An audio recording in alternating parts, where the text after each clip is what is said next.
Hello दोस्तों। Exploring education आपका स्वागत करता है एक और प्रैक्टिस सेट में। तो देरी ना करते हुए शुरू करते हैं पहले क्वेश्चन के साथ। पहला क्वेश्चन कह रहा है which device is use to measure the speed of a vehicle. किसी वाहन की गति को नापने के लिए कौन सा इंस्ट्रूमेंट यूज होता है? तो भाई किसी वाहन की गति को नापने के लिए यूज होता है आपका स्पीडोमीटर। ठीक है। स्पीडोमीटर किसको यूज किसी वाहन की गति को यूज करने के लिए यूज होता है आपका स्पीडोमीटर। एममीटर यूज होता है करंट को नापने के लिए। गैल्वेनोमीटर यूज होता है इंड्यूस करंट को नापने के लिए। हाइग्रोमीटर यूज होता है ह्यूमिडिटी को यानी कि नमी को नापने के लिए। बैरोमीटर यूज होता है आपका एयर का प्रेशर नापने के लिए। थर्मोमीटर यूज होता है आपका टेम्परेचर को नापने के लिए। इसके अलावा लैक्टोमीटर यूज होता है प्योरिटी ऑफ मिल्क को नापने के लिए। चलिए नेक्स्ट अगर हम क्वेश्चन की बात करें तो नेक्स्ट क्वेश्चन कह रहा है कि जो हमारा नेशनल एम्बलम है ना, ठीक है, राष्ट्रीय प्रतीक है, वो हमने कहां से लिया है? तो वो हमने कहां से लिया है? वो हमने लिया है सारनाथ से। ठीक है। वो हमने कहां से लिया है? सारनाथ से। सारनाथ किस लिए फेमस है? गौतम बुद्ध को 35 ईयर की एज में जब ज्ञान की प्राप्ति हुई, तो ज्ञान की प्राप्ति के बाद उन्होंने अपना पहला स्पीच कहाँ दिया था? सारनाथ में ही दिया था। चलिए इसके अलावा जो इसमें बाकी नेम है, हस्तिनापुर। हस्तिनापुर क्या थी आपकी? जो जो आपके कुरुवंश था। ठीक है। कुरुवंश था, जो महाभारत की जो कहानी है, ठीक है, तो उनमें उनकी जो राजधानी थी वो कहाँ थी? मेरठ के पास हस्तिनापुर में ही थी। ठीक है। कुरुवंश की राजधानी कहाँ थी आपकी? हस्तिनापुर में ही थी। पानीपत। पानीपत की पहली लड़ाई हुई थी बाबर और इब्राहिम लोदी के बीच में 1526 में। ठीक है। फिर पानीपत की दूसरी लड़ाई होती है हेमू और अकबर के बीच में। चलिए आगे बढ़ते हैं। Question number third. Question number third कह रहा है which of the following style of dance is a story theme always taken from Mahabharata और रामायण। ठीक है। तो जो भारतनाट्यम डांस है वो आपका मैच करता है किससे? आपका रामायण और महाभारत से। ठीक है। इसके अलावा उड़ीसी उड़ीसा का डांस है, और कुचिपुड़ी आपका साउथ का डांस है, और कथक नॉर्थ इंडिया का डांस है, और कथकली साउथ इंडिया यानी कि केरला का डांस है। चलिए नेक्स्ट अगर हम क्वेश्चन की बात करें तो वो ये कह रहा है कि हमारा जो कैलेंडर है ना, शक कैलेंडर, उसके अनुसार या कहो आप जो हिंदी मंथ होते हैं, ठीक है, उनको अरेंज करना है सीक्वेंस के आधार पर। ठीक है। तो चैत्र, वैशाख, जेठ, आषाढ़, ठीक है, तो इसकी ना जो सही सीक्वेंस है वो फर्स्ट ही है। ठीक है। फर्स्ट इसकी क्या है? आपकी सही सीक्वेंस है। ठीक है। ज्येष्ठ, आषाढ़, श्रावण, ठीक है, इस तरीके से मंथ चलते हैं आपके। कत्तक, भादवा, पो, मंगसिर, इस तरीके से मंथ चलते हैं आपके। नेक्स्ट क्वेश्चन कह रहा है वो question number fifth, which one of the following is a combat aircraft. इनमें से कौन सा आपका एक कॉम्बैक्ट एयरक्राफ्ट है? तो जो तेजस है, ठीक है, वो क्या है? आपका एक कॉम्बैक्ट एयरक्राफ्ट है। नेक्स्ट कह रहा है कौन सा टूर्नामेंट जुड़ा हुआ है? किससे जुड़ा हुआ है? आपका फुटबॉल से जुड़ा हुआ है। तो फुटबॉल की बात करें तो फुटबॉल की जो गवर्निंग बॉडी है उसका नाम है फीफा। फीफा रैंकिंग जारी करती है। भारत की रैंकिंग अब की बार इंप्रूव होकर 101 हो गई है। ठीक है। तो अगर हम छठे क्वेश्चन की बात करें तो कौन सी ट्रॉफी जुड़ी हुई है आपकी फुटबॉल से? ठीक है। तो संतोष जो ट्रॉफी है वो जुड़ी हुई है आपकी किससे? फुटबॉल से जुड़ी हुई है संतोष ट्रॉफी। चलो नेक्स्ट अगर हम क्वेश्चन की बात करें, how do ant recognize from their group, ant को उनके ग्रुप से, ठीक है, कैसे पहचान, how do ant recognize, ant from their group, एक चींटी अपने ग्रुप की चींटी को कैसे पहचान लेती है, तो बाय स्मेल वो ऐसा कर लेती है, ठीक है, स्मेल से वो क्या कर लेती है, पहचान लेती है। नेक्स्ट है, which of the following is domesticated in poultry farm, ठीक है, तो ज्यादा ही बच्चों वाला क्वेश्चन हो गया, ठीक है, किसको पोल्ट्री फार्म में रखा जाता है, तो आपको ये पता ही होगा, ठीक है, हैन को रखा जाता है, ठीक है। Dash cover the tongue and react to chemical in food, ऐसी कौन सी चीज है, ठीक है, जो टंग को कवर करके रखती है और रिएक्ट करके आपके खाने के टेस्ट बता देती है, तो टेस्ट बर्ड ऐसा करती है।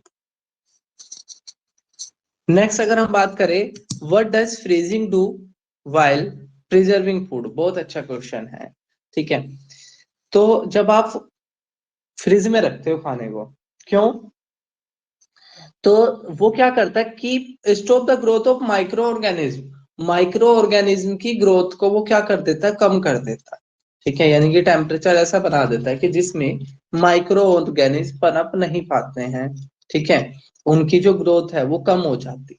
इसलिए आप देखोगे कि फ्रिज में रखा हुआ दूध ज्यादा टाइम तक चल पाता है, सब्जी ज्यादा टाइम तक चल पाती है। नेक्स्ट क्या रहा है, seeds of drumsticks and maples are carried over long distance by wind because they possess, तो वो कह रहा है जो सीड्स है वो एक लंबी दूरी तक लंबी दूरी तक चले जाते हैं, ठीक है, क्योंकि they possess the winged seeds, तो 11th का जो आंसर है वो है आपका 1, ठीक है। नेक्स्ट कह रहा है, is a traditional rain water harvesting technique of Rajasthan, तो राजस्थान जैसे कि आप जानते होंगे, राजस्थान का जो वेस्ट वाला हिस्सा है वहां पर पानी की शॉर्टेज रहती है, ठीक है, थार डेजर्ट हमारे यहाँ पर पाया जाता है, और इसलिए क्या है कि यहाँ पर राजस्थान में पहले से ही पानी को बचाने के डिफरेंट डिफरेंट तरीके अपनाए जाते हैं, तो राजस्थान में ही एक पहले से ही एक रेन वाटर हार्वेस्टिंग है, यानी कि बारिश के पानी को स्टोर किया जाता है, और इस टेक्निक का नाम है टंका, ठीक है, इस टेक्निक का नाम क्या है आपका, टंका। राजस्थान की बात करें तो जयपुर राजधानी है, अशोक गहलोत सीएम है, 50 डिस्ट्रिक्ट है, और एरिया के आधार पर भारत का सबसे बड़ा राज्य। विच of the following will dissolve in water, कौन सी चीज ऐसी है जो पानी में डिजोल्व हो जाएगी, ठीक है, तो जो शुगर है आप जानते होंगे, शुगर क्या हो जाएगी, पानी में पूरी तरीके से डिजोल्व हो जाएगी, ऑयल भी नहीं होता, ऊपर एक लेयर बना देता है, सो ऑयल भी पूरी तरीके से नहीं घुलेगी, और चॉक पाउडर भी नहीं घुलेगा, लेकिन जो शुगर है, चीनी है, वो क्या हो जाएगी, पूरी तरीके से घुल जाएगी। नेक्स्ट क्वेश्चन की हम बात करें, which of this is a communicable disease, communicable disease वो होती है जो एक व्यक्ति से दूसरे व्यक्ति तक फैल जाती है, ठीक है, तो भाई जो चिकन पॉक्स है वो एक व्यक्ति से दूसरे व्यक्ति तक फैल सकता है, अदरवाइज डायबिटीज तो नहीं फैल सकती, ठीक है, डायबिटीज क्या है आपका, इंसुलिन की कम या ज्यादा मात्रा की वजह से डायबिटीज हो सकती है, ठीक है। कैंसर क्या होता है कि जब आपके शरीर की सेलों की संख्या बहुत ज्यादा बढ़ जाती है, और ये क्या करने लगते हैं, आपके ही शरीर को खाने लग जाती है, वो आपका कैंसर कहलाता है। चलिए नेक्स्ट अगर हम बात करें, to climb the mountain we have to, ठीक है, अगर हमें माउंटेन पे चढ़ना है, ठीक है, तो हमें क्या करना चाहिए, आगे की तरफ झुकना चाहिए, सीधा चलना चाहिए, साइड वे में चलना चाहिए, या बैंड फॉरवर्ड, ठीक है, तो बैंड फॉरवर्ड करके हमें आगे की तरफ चलना चाहिए, वैसे आपने देखा भी होगा, ठीक है, जब माउंटेनियर चलते हैं तो वो क्या करते हैं, बैंड फॉरवर्ड करके चलते हैं। नेक्स्ट अगर हम क्वेश्चन की बात करें, name as the astronomical battery built in 18th century by Rajput king of Rajasthan, तो जंतर मंतर जो है, ठीक है, जंतर मंतर ठीक है, वो किसके द्वारा बनाया गया है? राजस्थान में राजपूत किंग के द्वारा बनाया गया है। इसके अलावा अगर बात करें रेड फोर्ट की, तो जो दिल्ली वाला जो रेड फोर्ट है वो शाहजहां ने बनवाया था। आगरा वाला जो फोर्ट है वो अकबर ने बनवाया था। कुतुब मीनार, कुतुब मीनार को बनवाने की शुरुआत करी थी कुतुबुद्दीन ऐबक ने। कंप्लीट किया था इसको इल्तुतमिश ने। और इस पे अलग से एक मंजिल जोड़ी थी फिरोज तुगलक ने। ठीक है, फिरोज तुगलक ने इस पे क्या करी थी? अलग से एक मंजिल जोड़ी थी। इसमें कुछ रिपेयरमेंट का काम भी कराया था और अलग से एक मंजिल भी जोड़ी थी फिरोज तुगलक ने। ताजमहल की बात करें तो ताजमहल आगरा में शाहजहां ने ही बनवाया था। नेक्स्ट अगर हम क्वेश्चन की बात करें, dash include international rock mineral, तो किसमें इंटरनेशनल रॉक मिनरल आपके होते हैं? ठीक है, तो देखो एटमॉस्फेयर क्या है? जो हमारे चारों तरफ हवा का जो मंडल है उसे एटमॉस्फेयर बोलते हैं, जिसकी 5 लेयर होती है। ट्रोपोस्फेयर पहली लेयर 14 किलोमीटर तक, सारी मौसम संबंधी घटनाएं इसी में होती है। स्ट्रेटोस्फेयर दूसरी लेयर 50 किलोमीटर तक, ओजोन इसी में पाई जाती है। तीसरी आपकी मीजोस्फेयर 80 किलोमीटर तक, जिसमें मीटियोर बर्न हो जाते हैं। चौथी आपकी थर्मोस्फेयर, जिसको आयनोस्फेयर भी बोलते हैं, जो सैटेलाइट के लिए यूज होती है। और पांचवी आपकी एक्सोस्फेयर, जिसमें हाइड्रोजन और हीलियम जैसी गैस पाई जाती है। दूसरी बात करें बायोस्फीयर की, तो जहां पर लाइफ पॉसिबल है, ठीक है, जहां पर लाइफ पॉसिबल है, इसमें लिथोस्फीयर भी प्लस हाइड्रोस्फीयर भी प्लस आपका एटमॉस्फेयर भी। ठीक है, तीनों वायुमंडल, तीनों चीजें चीजें जहां पाई जाती है उसे हम बायोस्फीयर बोलते हैं। ठीक है, और हेमिस्फीयर क्या है आपका? एक मैथ की, ठीक है, मैथ की सेफ है, तो उसका इससे कुछ लेना देना नहीं है। तो सही आंसर क्या आ जाएगा इसका? जियोस्फीयर। नेक्स्ट अगर हम क्वेश्चन की बात करें, तो remain of plant and animal that were buried million of year are known as, जो चीजें मिलियंस ऑफ ईयर पहले दफना दी गई थी, ठीक है, प्लांट और एनिमल्स के, तो उन्हें बेसिकली क्या कहते हैं? तो उन्हें कहते हैं हम फॉसिल्स फ्यूल। ठीक है, उन्हें हम क्या कहते हैं? हम फॉसिल्स फ्यूल। चलो नेक्स्ट है, rasgulla is a popular sweet of. देखो ये केस आपका उड़ीसा और वेस्ट बंगाल के बीच में, दोनों अपना दावा कर रहे थे, ठीक है, किस पर? रसगुल्ले पर। और ये दोनों ने का ना केस भी चला था। ठीक है, तो फाइनली जो रसगुल्ला है वो किसकी स्वीट्स है आपकी? वो है वेस्ट बंगाल की। ठीक है, किसकी? वेस्ट बंगाल की। वेस्ट बंगाल की बात करें तो कोलकाता राजधानी है। 1911 से पहले भारत की राजधानी कोलकाता ही हुआ करती थी, ब्रिटिश राज्य की राजधानी। पंजाब की राजधानी चंडीगढ़ है। केरल की राजधानी तिरुवनंतपुरम है। हिमाचल प्रदेश की एक शिमला है और एक धर्मशाला। चलिए नेक्स्ट अगर हम बात करें, तो विच of the following is the tribal community of India? ठीक है, तो इसमें से कौन सी ट्राइबल कम्युनिटी है? तो देखो ये पंजाबी, जाट और पंडित, तो ये नहीं है। जो भिल है वो क्या है? हमारी यहाँ पर एक ट्राइबल कम्युनिटी है। Cloud are mostly made up. ठीक है, बादल किसके बने होते हैं? तो बादल किसके बने होते हैं? तो जनरली तो वाटर ड्रॉपलेट्स होता है, बाकी इसमें बाकी चीजें भी मिली रहती है। ठीक है, तो 21st का क्या आएगा? थर्ड आएगा। 22nd क्या है? For which of the following work has Vasudhaiv Mohin awarded the 29 Saraswati सम्मान? ठीक है, तो ये करंट अफेयर्स का क्वेश्चन है।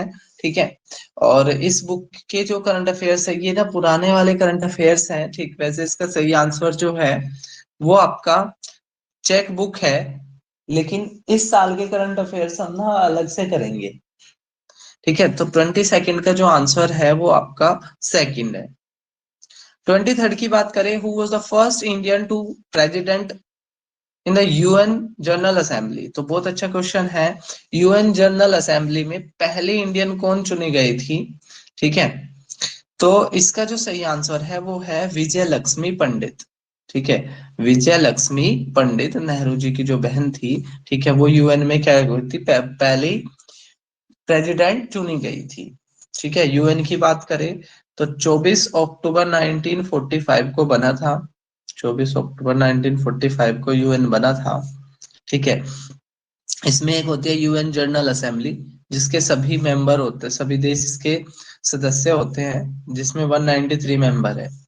दूसरा इसमें एक है UNSC, United nation security council, जिसमें 10 नॉन परमानेंट मेंबर होते हैं जो सिर्फ 2 साल के लिए चुने जाते हैं।